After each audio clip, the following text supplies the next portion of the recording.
Om.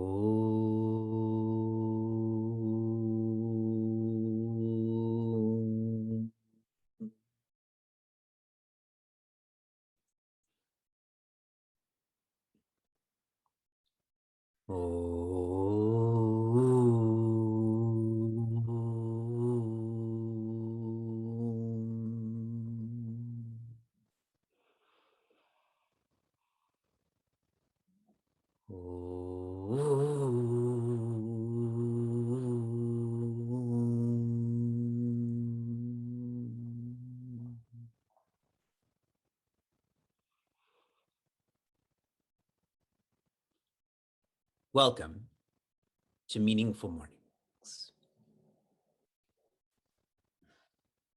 Slow down, step back, see more. And one slows down, they're able to step back from what they're doing. And they're able to see more about who they are. Physically, this is most evident. When you're driving fast, you can't see as much. What about culturally? If you analyze your relationship with spiritual practices, with Bhagavad Gita, perhaps you did this in a fast way. You were exposed to this as a child, and you know how to chant. Now, the way we're relating to spiritual practices in Bhagavad Gita, we're slowing down, no? 15 minutes, one verse. Are you all stepping back from forever being engaged in the how to the why? And we're able to see more, that there's more than just rituals, that there's more than just chanting. Am I just projecting this on you, or do you all feel this? I see no affirmation. An avatara is an adapter. Sometimes this adaptation is as an avesha avatara, to protect Devi Draupadi. Sometimes as a nitya avatara,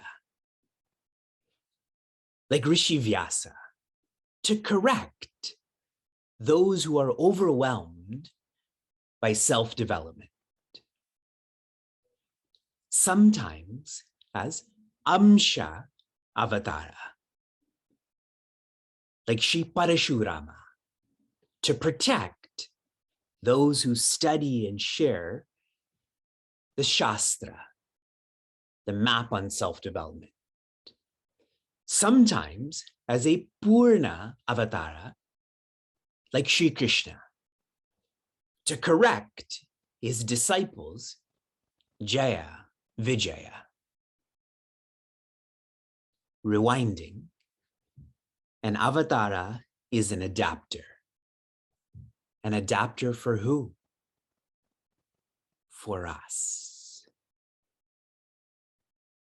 Please feel this, that the divine became clothing, Vastra avatara, for Devi Draupadi. If you feel this, and that's my point, is that every one of us as if knows what an avatara is, but if you feel this, you will have more faith. You will have less fear. Just think about Prince Arjuna right now. He's still afraid because he doesn't know who Shri Krishna is. It is well to feel that an avatara is one who protects, but the evolution of such a feeling is that an avatara fundamentally is presence. Presence. From protector to presence. Right now, we feel distant from this presence.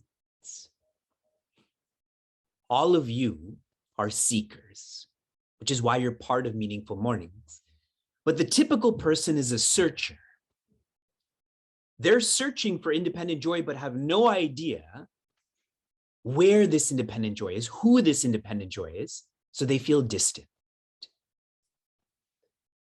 As we reflect on Avatara, we should feel we are a reflection of this presence, a reflection. That's closer, correct? If I can see my reflection in the mirror, that means I'm close to this mirror. And this has to be more authentic, more deep. We are not a reflection of an avatara. We are presence. I asked you to feel you're a reflection by being more compassionate, being more patient. But this presence is just joy.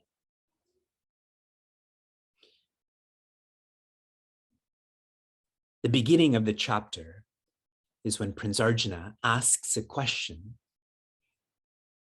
It's an observation. How did you teach this to the sun when you were born at the same time as me? And Sri Krishna answers the question or observation, sharing, we were both born before the sun. But you have forgotten. That is avidya. And I remember. That is vidya.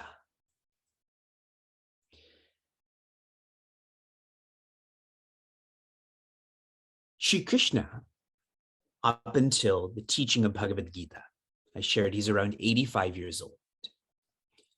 He has lived in an awesome way, defeating asuras, those who have darkness inside, saving devis, those who have abandoned certain women in society. And this awesomeness is a buildup for Prince Arjuna, for us to listen to him. If he lived in an ordinary way, would you listen to Sri Krishna? Would you want to know more about him? There's a common saying in self-development circles, without chamatkar, there's no namaskar. Unless you perform some magic or some miracle, nobody listens to you. And here is where Sri Krishna is asking Prince Arjuna to listen now. Listen to what I'm teaching you. Listen to who I am. And that is, when you know who I am, you will become who I am. Sri Krishna is describing himself, correct? Knowing is becoming.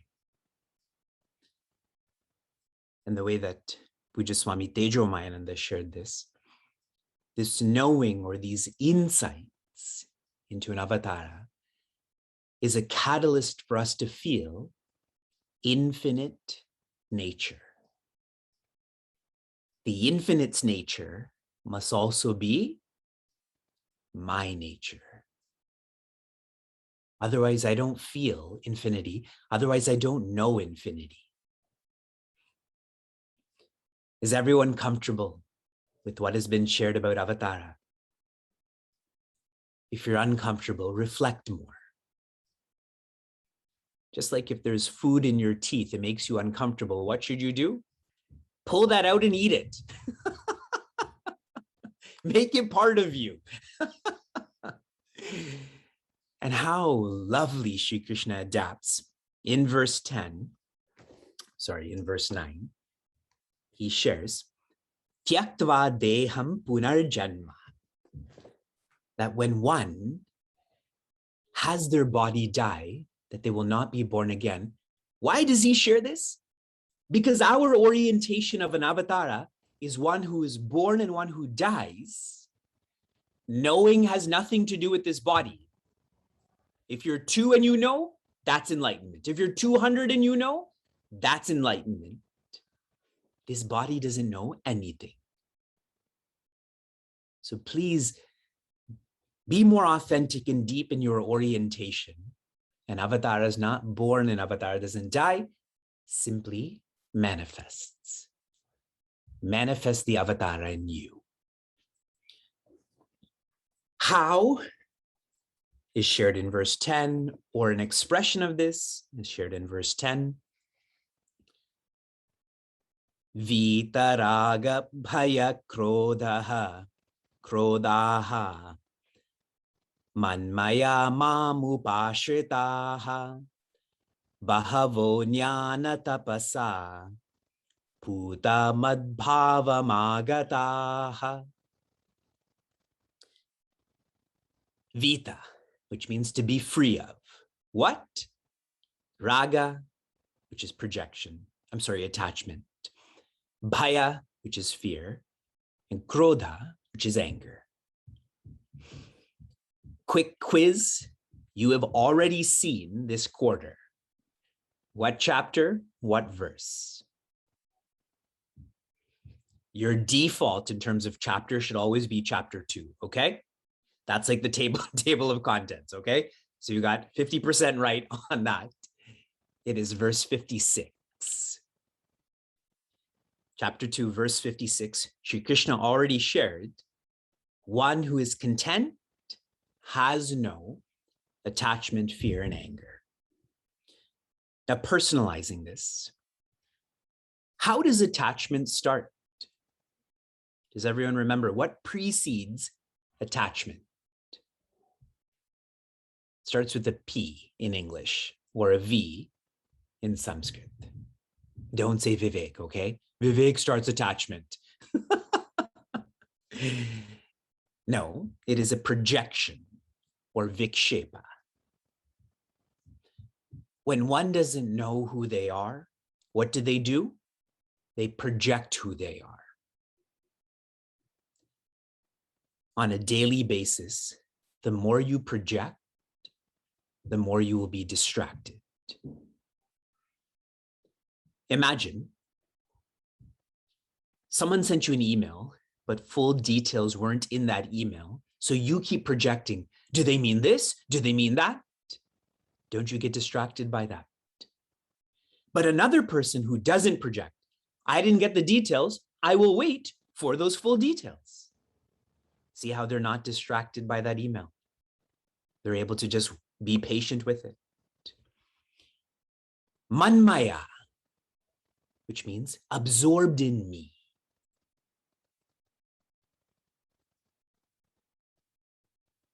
How can we become an avatara? Or what does the presence express as? Being absorbed in me. Me here means not Sri Krishna as the creator, but Sri Krishna as consciousness. Be absorbed in this presence. But to get to consciousness, the creator is needed. Why? Because a creator, we can relate to a creator. I have a form, this body, the creator has a form.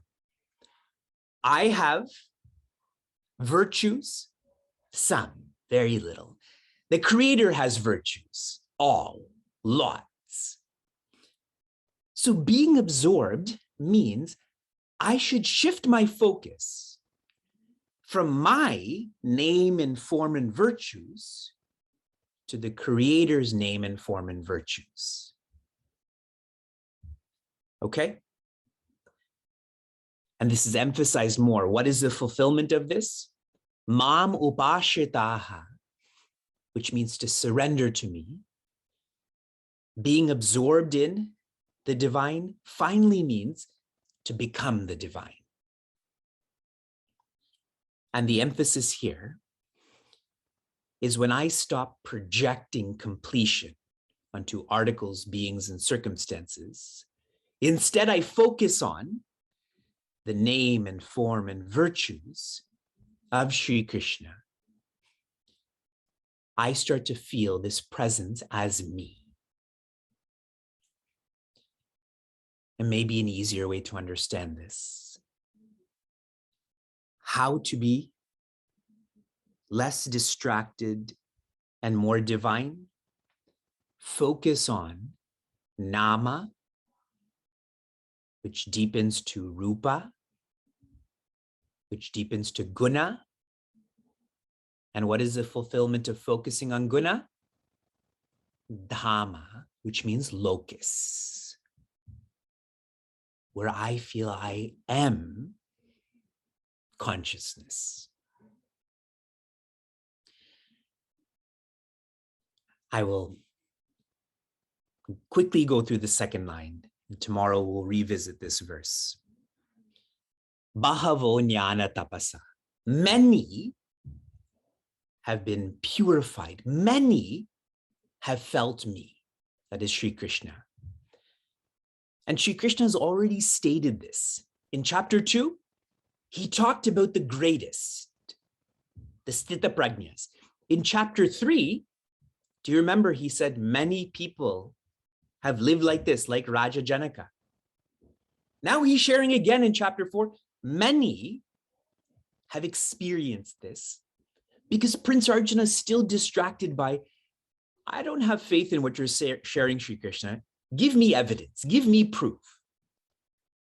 Don't we do that with parties? Who's coming? If lots of people are coming, I'm coming.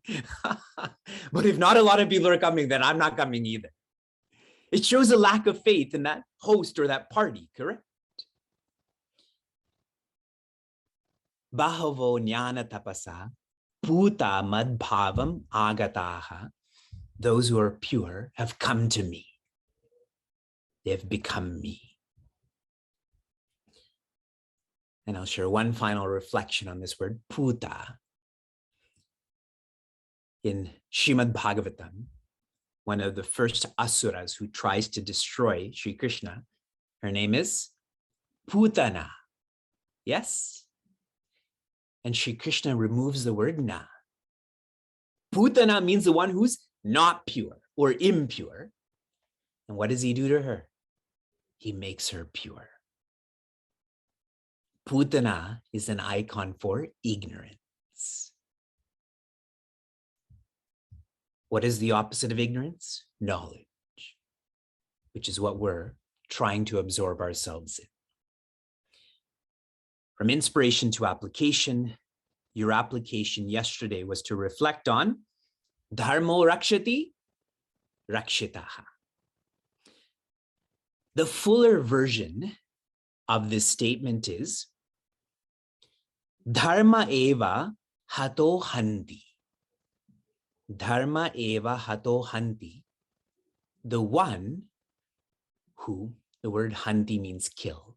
The one who kills dharma is killed by dharma.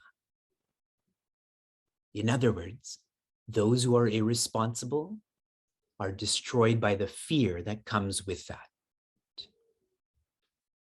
And those who are responsible become courageous by their responsibilities. I'll share more tomorrow. Here is your application for this morning. Do you know what tomorrow is? You're all going to say Friday, Friday. Tomorrow is our 500th morning together. Tomorrow we celebrate 500 days of meaningful mornings. I want you to recommit to your self-development. Tomorrow we will explore a powerful verse that applies to all people. Be ready for this. Shanti, Shanti, Shantihi. Be safe, be sound, be serene, be happiness.